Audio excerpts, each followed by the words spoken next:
শুভেচ্ছা জানাচ্ছি। কারণ তাদের প্রতিভা না থাকলে, তারা আগ্রহ না থাকলে তাদের ছেলেমেয়েরা আজকে এখানে পৌঁছাতে পারতেন না। তাই আগামী দিনে আমি পেঞ্জিত করেছি, যতটা সাহায্য দরকার লাগে কেন্দ্রীয় সরকার বা রাজ্য সরকার থেকে সরকার চেষ্টা করবে। কমনওয়েলথ গেমস থেকে বিশ্বমঞ্চ ক্রীড়া জগতে একের পর এক সাফল্যে নিজেদের শক্ত অবস্থান জানান দিচ্ছে ভারত। সারা বিশ্বের কাছে দেশ এখন এক অপ্রতিরোধ্য প্রতিপক্ষ। এই আবহে শনিবার থেকে শহর কলকাতার ঐতিহ্যবাহী নেতাজি ইন্ডোর স্টেডিয়ামের সাড়ম্বরে সূচনা হল 10ম ইন্টারন্যাশনাল ক্যারাটে চ্যাম্পিয়নশিপের। শুরুর লগ্ন থেকে সমগ্র ক্রীড়া মহলের আকর্ষণের কেন্দ্রবিন্দু হয়ে উঠেছে এই মেগা টুর্নামেন্ট। অনুষ্ঠানটি যৌথভাবে আয়োজন করেছে karate do association of Bengal. সংস্থার কর্ণধার হান্সি প্রেমজিতের হাত ধরে সফলভাবে 10ম বর্ষে পদার্পণ করল এই প্রতিযোগিতা। বছরের পর বছর ধরে উদীয়মান তরুণ প্রতিভা অন্বেষণে তার অবদান ক্রীড়া মহলে সর্বজন বিদিত। যার শয়নে স্বপনে এবং জাগরণে শুধুই ক্যারাটে, তার পরিচালনায় এর সাফল্য অত্যন্ত স্বাভাবিক বলে মনে করছেন ক্রীড়াবিদরা। এবারের ইন্ডিয়ান চ্যালেঞ্জার্স কাপে পশ্চিমবঙ্গ ও ভারতের বিভিন্ন রাজ্য ছাড়াও অংশ নিয়েছেন বহির্বিশ্বের বহু নামী প্রতিযোগী। রবিবার টুর্নামেন্টকে ঘিরে নেতাজি ইন্ডোর স্টেডিয়ামে ছিল উপচে পড়া ভিড়।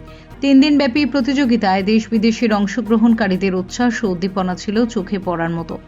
আগামী দিনে হান্সি প্রেমজিতের হাত ধরে ভারতীয় ক্যারাটে কোন উচ্চতায় পৌঁছয় এখন, সেদিকেই তাকিয়ে ক্রীড়াপ্রেমীরা। 10তম international karate championship Indian challengers cup, এখানে ভারতবর্ষ ছাড়াও UAE, UK, South Africa, Malaysia এবং নেপাল থেকে পার্টিসিপেট করেছে। আপনারা দেখছেন আর্মি টিম এসছে, সার্ভিসের টিম এসছে, এরাও পার্টিসিপেট করেছে এবং ভারতবর্ষের সমস্ত ভালো ভালো প্লেয়ার এখানে পার্টিসিপেট করেছে। আর আমাদের বাংলার এবং ভারতের প্লেয়ারের জন্য একটা good platform to participate with good players. Tournament খেলা ইজ ভেরি ইম্পর্টেন্ট, বাট ভালো টুর্নামেন্ট খেলা, ভালো প্লেয়ারের সাথে খেলা, দ্যাট ইজ মোর ইম্পর্টেন্ট। এদের জন্য আগামী দিনের কি ভাবনা চিন্তা রয়েছে আপনার? দেখুন, আমার কাছে eat karate, dream karate, sleep karate, মানে সবসময় আমি ক্যারাটে নিয়ে চিন্তা করি, আপনারা সবাই জানেন, এবং তার জন্য আমি চেষ্টা করছি যতটা প্রচার করা যায়।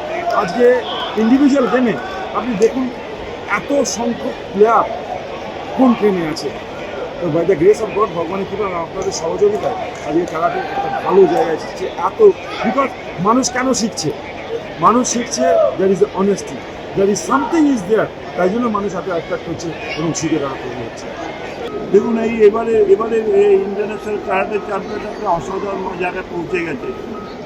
আমি এখানে অনেক দিন ধরে এর সাথে যুক্ত আছি, পেঞ্জিতের সাথে, কিন্তু আগেও আমি এসেছি। কিন্তু আজকের এই বছরে যে অনুষ্ঠানটা করেছে পেঞ্জিত, এটা একটা অসাধারণ। এই মানে চিন্তা করতে পারিনি আমি যে এই জিনিসটাও করতে পারবো। আজকে প্রায় 20-25টা কান্ট্রি যেখানে আজকে এখানে এসছে, যেখানে অনেক স্টেটে এসছে, অনেক মিলিটারিরাও তো এখানে, আর্মির লোকেরাও এখানে পার্টিসিপেট করছে। সত্যি খুব ভালো লাগছে। এক অসাধারণ প্রতিযোগিতার আয়োজন করেছে প্রেমজিৎ। এই জন্য প্রেমজিতের টিমকে এবং প্রেমজিৎকে আমি আন্তরিক শুভেচ্ছা অভিনন্দন জানাচ্ছি। এর সাথে জানাচ্ছি যারা এখানে পার্টিসিপেট করছে তাদের বাবা মা এটাও আমি শুভেচ্ছা জানাচ্ছি। কারণ তাদের প্রতিভা না থাকলে, তারা আগ্রহ না থাকলে তাদের ছেলেমেয়েরা আজকে এখানে পৌঁছাতে পারতেন না। তাই আগামী দিনে আমি পেঞ্জিত করেছি, যতটা সাহায্য দরকার লাগে কেন্দ্রীয় সরকার বা রাজ্য সরকার থেকে সরকার চেষ্টা করবো। Bureau report, channel 10।